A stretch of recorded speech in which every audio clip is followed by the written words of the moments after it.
Hello everybody, this is Fernando for the latest Godzilla podcast.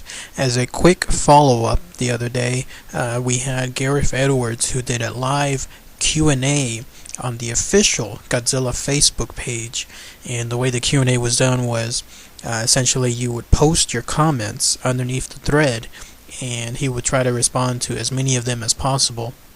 And I was waiting on this because I didn't want to wade through let's say 1,000 plus comments to try to find the exact postings that he did. So instead we have other websites out there like Cosmic Book News and SciFiEd.com who have all essentially taken a summation of the questions he was asked that he responded to. So it was very nice of them doing it. So here I am presenting to you the questions I was asked to him, the ones that he was able to answer, and then I'll put in my own little responses on there too.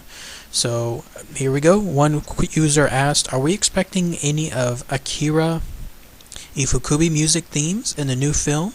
And Gareth responded, Alexandra Desplat, who is, a quick side note, the composer on this film, has done a genius score, very much in the same tone of Akira. As fans of his work, I think you'll be very happy. So he kind of avoided, he said yes, but he said no at the same time. He didn't directly state if we're going to hear the official Godzilla theme that we all are fans of, but he did say at least it's very much in the tone. So we'll have to wait and see. And another person asked, what's the hardest or most challenging part of doing another Godzilla movie, and what is your inspiration for doing so? And so Gareth said, the hardest part is finding a story that really pulls you in emotionally, as well as delivering the epic spectacle we all expect and deserve. This I can attest to because ever since I started this YouTube channel and my website, it must have been probably like a couple years back or so, early on the most constant theme that was described by him and by others was the story. That thing must have gone through probably 100 rewrites and 100 writers. Of course, I'm exaggerating on that part, but it certainly felt that way. They put all stops when it came to the story. The story had to be right.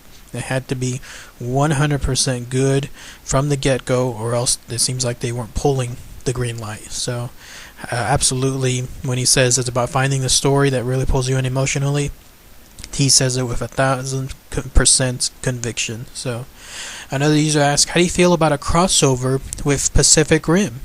And so Gareth responded, but who would direct it? I think the first fight would have to be between me and Guillermo, and he would definitely kick my ass, is how he lightly put it on there. It's funny because Guillermo was asked this at one of the Comic-Cons, and he said he would love it to have that fact on there, but even he himself admitted that it's probably not going to happen. He didn't say it out loud, but there's always the alluded part that you would have to have so many rights to be agreed upon between all the different studios and all the different companies, and that's just not going to happen, so don't bet on it on there. Another person asked Gareth, which Godzilla vs. movie is your favorite? And Gareth said the Smog Monster. He said the Mr. Bano, who's apparently the director of that film, is a good friend and became a good friend of him during the making of Godzilla. He was also the assistant director to Akira Kurosawa and had a million fantastic stories to tell. So good response from him on that he was able to keep people that actually worked on the Godzilla franchise, all those movies in the past, he kept them around for the film here. Another interesting question was, how much motion capture did Andy Serkis do for Godzilla? How much of Godzilla's atomic breath will we see in the film? And Gareth just responded, Andy was a consultant on the film. It was a dream to work with him. That was a surprising question because I hadn't realized that this guy, Andy Serkis, who is world famous now, it seems, for his motion capture work, that he was actually on the film somehow. I don't think he was as one of the monsters, not that I know. If anybody knows out there, be sure to post the comments below, but it's interesting that they brought him on as a consultant. It's unknown if the CGI at this point used any kind of motion capture. If they did, it's been kept very secret because I haven't heard anything about it. But again, if anyone has, be sure to list it on there as well. Somebody asked Mr. Edwards, how do you feel to resurrect one of cinema's most famous monsters? And do you think you'll continue to make more movies after this? And he responded, it was a dream come true. Whether I make any more films after this will probably depend on how many of you go see it at the cinema. So go see it.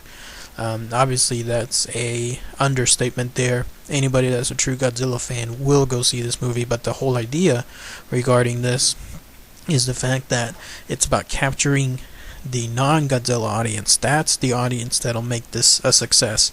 As we all saw with Pacific Rim, it captured that niche audience, but it did not go to the regular, normal audience that goes and sees the Captain America films, or goes and sees Gravity, or many of the other big films that have been out there or are coming out there soon. That's the audience that this film has to capture in order for it to have that true blockbuster status. Because if it falls into that gray area where people see it, but it's not blockbuster status where it's like 400, 500 million plus, then it falls into that gray area where it could get made as far as a sequel, or it could not. It'll just be an uphill battle by that point. So absolutely go see it and encourage others to see it at the same time on there. And another person asked Mr. Gareth, if Godzilla is successful and spawns a trilogy on the table, would you be up for directing them and working on the King again? And he said, there was for sure, there were so many great ideas that we couldn't just fit into one movie. I guess that's why God created sequels. Quick side note on that, as he had mentioned in the past with one of the Comic-Con interviews, if there was a sequel, he said that he would love to do a version of Destroy All Monsters. So he already has the idea. That's the quote where he was saying there's so many great ideas that we couldn't just fit in, and that's what it looks like he'll want to do next time on there. Somebody asked the 100-pound question. The 800-pound gorilla question. Will there be any appearances or clues to some familiar characters, i.e., monsters from the Toho rosters? And here was his vague response. He said the creatures are original to this film, but very much inspired by Toho. He did say there are some Easter eggs for fans. So again, it's one of those answers that's really a non-answer at the same time. We've been speculating that Toho may just have squeezed in one of the familiar characters / monsters from one of the other Godzilla past movies, but it's a long shot on there, and here he did not provide any clues on that part too. All he said, the closest thing is that they're inspired by some of the past monsters. Here's a question that was asked where I actually asked this in one of my past videos: how were you first introduced to Godzilla? And so he responded, probably as a child I watched the Hanna-Barbera cartoons, and then later we had the creature features on TV in the UK, so I'd spend my Friday nights staying in and being a sad geek. So that was kind of cool of him to say that, humble. We all have that same experience of finding, let's say, Monster Vision on TNT or some sci-fi channel somewhere where they're showing a Godzilla film, and that's how we introduced on there. Somebody asked on here, what's your favorite Godzilla movie? And he said the 1954 one, shameless plug ahead, referring to the screening that was happening there, which we are showing tonight. And then another person asked, have you already started gathering ideas for a sequel, and how many Godzilla films would you like to do? These fans, by the way, I'm surprised he answered some of these questions, because that's usually the stuff where he would say, let's leave that for later, no comment for now, that kind of stuff. But no, he said, this was his non-response again. I feel like I'm about to give birth, so the last thing I want to do is get back into bed. But I'm sure once I see the child, I'll be racing to have another. So he did have some other questions answered, but they were more kind of fluff stuff, so I didn't really cover those on here. But if you want to check it out, go to the official Facebook page. You can scour all the comments, 2,000 plus comments on there, or just go to the sci-fiad.com website or Cosmic Book News, and you'll find the questions filtered out as well. So very interesting stuff. So hopefully we'll be getting some more info here from him soon with other interviews. Maybe he'll even do another Q&A. So thanks again, everybody. Take care.